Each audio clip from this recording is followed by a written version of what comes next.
कभी सोचा है कि जो सबसे बड़ी कहानियां होती हैं ना, वो बहुत छोटी छोटी चीजों में, यहाँ तक कि सिर्फ एक शब्द में छिपी होती हैं। आज हम एक ऐसे ही शब्द की कहानी में उतरने वाले हैं और देखेंगे कि इसके अंदर आखिर छुपा क्या है। तो हमारी सारी खोज, सारी पड़ताल का जो स्टार्टिंग पॉइंट है, वो बस ये एक शब्द है, जीत। तो सवाल यही उठता है कि भाई एक अकेला शब्द हमें आखिर बता क्या सकता है ना? बस यही हमारी आज की खोज है। पता लगाते हैं कि इस एक शब्द के अंदर कितना कुछ, कितना इतिहास दबा हुआ है। तो चलिए शुरू करते हैं पहले हिस्से से।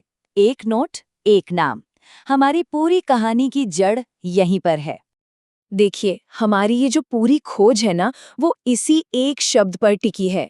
और ये शब्द मिला कहाँ? एक बहुत ही साधारण से नोट में।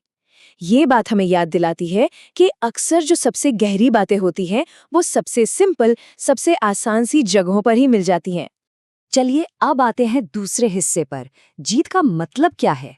अब हम इस विश्लेषण के बिल्कुल सेंटर में, इसके दिल में उतरते हैं और पता करते हैं कि ये नाम आया कहाँ से और इसकी परिभाषा क्या है।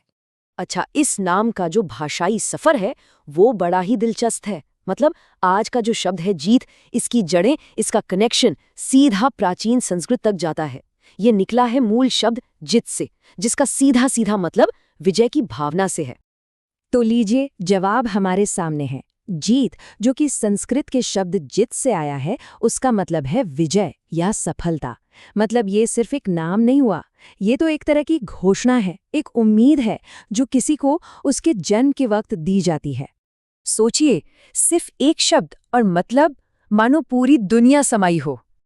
अब आते हैं तीसरे हिस्से पर, एक नाम का कल्चरल फुटप्रिंट यानी सांस्कृतिक पदचिन्ह। क्योंकि देखिए, कोई भी नाम सिर्फ अपनी परिभाषा तक ही सीमित नहीं होता है ना, उसका एक बहुत गहरा सांस्कृतिक महत्व भी होता है। तो चलिए देखते हैं कि जीत का बड़ा कॉन्टेक्स्ट क्या है और ये बात कितनी कमाल की है।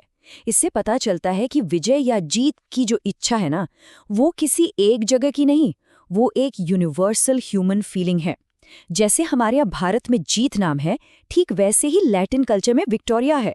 भाषाएं अलग हैं, संस्कृतियां अलग हैं, पर जो भावना है वो बिल्कुल एक है। सही मायनों में एक नाम को हम एक पेड़ की तरह देख सकते हैं, जिसकी जड़ें इतिहास और विरासत में बहुत गहरी होती हैं। ये हमारे सांस्कृतिक मूल्यों का एक आईना है, हमारी पहचान को, हमारी उम्मीदों को एक शक्ल देता है। और सच पूछिए तो ये वो धागा है जो एक पीढ़ी को दूसरी पीढ़ी से जोड़ता है। चौथा और आखिरी हिस्सा, नाम में छिपी शक्ति। अब जरा ये देखते हैं कि एक नाम का हमारी अपनी जिंदगी पर, हमारी पर्सनल लाइफ पर क्या असर पड़ता है। एक नाम, ये किसी भी इंसान का पूरी जिंदगी का साथी होता है। जब कोई पैदा होता है तो ये उसके माता पिता की एक उम्मीद, एक एस्पिरेशन होती है। फिर पूरी जिंदगी ये उसकी पहचान बन जाता है। और आखिर में जब वो इंसान नहीं रहता तो यही नाम एक विरासत बनकर पीछे छूट जाता है। नाम हमारे जीवन की छोटी छोटी कहानियां हैं। कितनी सच्ची बात है। ये हमारी पूरी बात का निचोड़ है, सार है। हर नाम में ना एक कविता छुपी होती है, एक पूरा का पूरा इतिहास छुपा होता है। बस जरूरत है उसे पढ़ने वाले की। तो बस हम इसी एक सवाल के साथ इस सफर को खत्म करते हैं। किसी के भी नाम में आखिर कौन सी कहानी छुपी होती है? उन लोगों के नामों में जिनसे हम रोज मिलते हैं।